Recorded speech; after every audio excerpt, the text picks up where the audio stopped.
crisis. Now, Sonia Gandhi has now launched a major attack on the centre, and she's penned a scathing article on environmental issues. She has now accused the government of disregarding the environment, promoting exploitation of resources, and linking electoral bonds to environmental clearances. The Congress leader has also alleged that there has been undue corporate influence when it comes to policy making. And as far as the environment crisis is concerned, air pollution is now threatening when it comes to the lives of the people. However, linking of also other parts of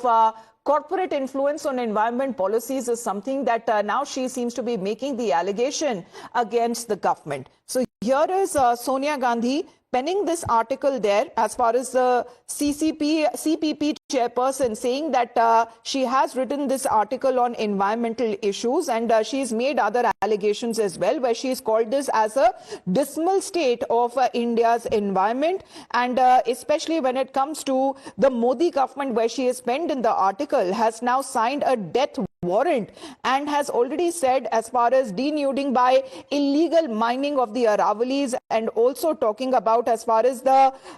disparate events are also concerned, she has been putting, as far as the onus now is concerned, on the state governments as well, which they have now been saying, Nyamika, that on the rise of population as well, all of these issues now need to be taken into regard, especially in the last decade. Sonia Gandhi claims that there has been deep-seated and continuing disregard for environment in government policy making.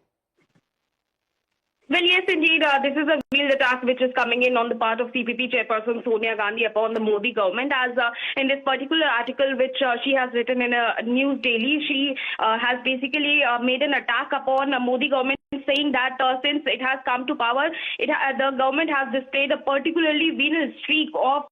cynicism in relation to environmental protection, combining its proclivity to encourage the reckless exploitation of natural resources. Not just that, she has mentioned about various issues, including illegal mining as well as air pollution. As the air pollution in particular, if we talk about, then it has also become a topic of discussion within the parliament as well. The manner in which continuously Congress party is raising a concern regarding the air quality index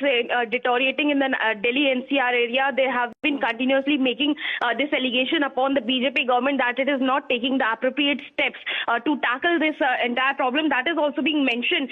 by Sonia Gandhi in this particular article, as she has also mentioned in the kind of allegation which she has made upon the Modi government.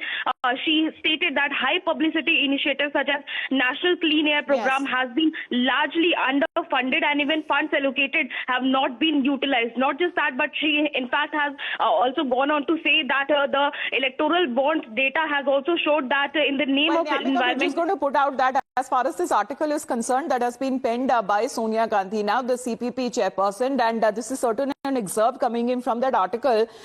where she has now mentioned, as far as when it comes to the title of this article, that says the dismal state of India's environment, and she is now taking on the government there in this article, where she says that the Aravali range, which runs from Gujarat through Rajasthan until Haryana, has long played a significant role in Indian geography and history, and the Modi government has now really signed a death warrant for the hills already denuded by illegal mining. It has declared that any hills in the range with an elevation of less than 100 meters are not subject to the strictures against mining. It is an open invitation for illegal miners and mafia to finish off 90% of the range, which falls below the height limit set by the government, and there is a deep-seated and continuing disregard for the environment in government policy making, is the charge that is now being leveled by Sonia Gandhi in this article that she has penned against the government. But in the meantime, let's take